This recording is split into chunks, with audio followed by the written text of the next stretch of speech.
Hi friends, welcome to my channel. இன்னைக்கு புடலங்காய் கடலைப்பருப்பு கூட்டு செய்ய போறேன். இந்த கூட்டு செய்யறது எப்படின்னு பார்த்தறலாம். இதுக்கு நான் 1/2 கிலோ புடலங்காய் எடுத்துட்டு அது உள்ள இருக்க விதையெல்லாம் எடுத்துட்டு மேலே தோல் எல்லாம் சீவி எடுத்துர்க்கேன்.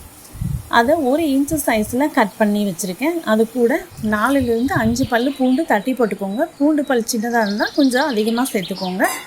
ஒரு கையளவுக்கு கடலைப்பருப்பு மஞ்சத்தூள் போட்டு 4 விசில் விட்டு வேக விட்டுறது சேர்த்துருக்கேன். அந்த தண்ணியோட சேர்த்துக்கணும். கடலைப்பருப்பை கொஞ்ச நேரம் ஊற வச்சுட்டு வேக வச்சுட்டா 2 விசில் வச்சா போதும். ஊற வைக்காமல் வேக வைக்கிறதா இருந்தால் 4 விசில் விட்டு வேக வச்சுருங்க. 1/2 ஸ்பூன் உப்பு போட்டுட்டு நல்லா கலந்து விட்டுட்டு மூடி போட்டு புடலங்காய் 3/4 பதம் வேகிற அளவுக்கு வேக விடணும். இடையில மூடி எடுத்து நல்லா கலந்து விட்டுக்கோங்க. இதுக்கு தேங்காய் அரைச்சி ஊற்றணும். ஒரு தேங்காய் உடைச்சி பாதி மூடி எடுத்துகிட்டு அந்த மூடியில் ஒரு பாதி அளவுக்கு தேங்காய் எடுத்துகிட்டு அது கூட 3 பச்சை மிளகாய் சேர்த்து அரைச்சிருக்கேன். பச்சை மிளகாய் காரம் இல்லாமல் சின்னதாக இருந்துச்சுன்னா கொஞ்சம் அதிகமாக சேர்த்துக்கோங்க.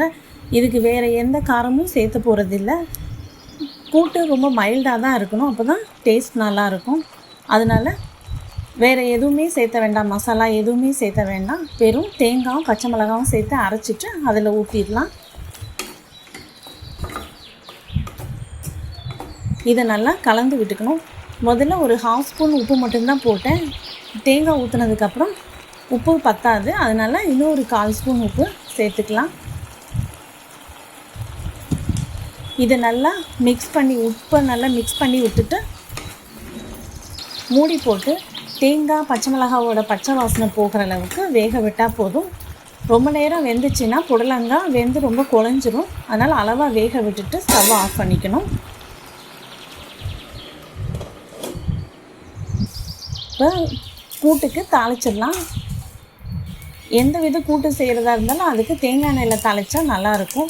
நான் தேங்காய் எண்ணெய் ஊற்றிருக்கேன். அது கூட கொஞ்சம் கடுகு, 1 ஸ்பூன் உளுந்தம்பருப்பு போட்டிருக்கேன்.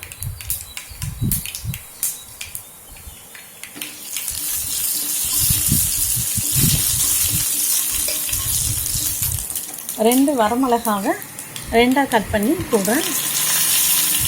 இந்த வரமிளகாவோட காரமெல்லாம் அதில் அதிகமாக சேராது. கொஞ்சம் கறிவேப்பிலை தாளிச்சதை இந்த கூட்டில் ஊற்றி நல்லா கலந்து விட்டுக்கணும்.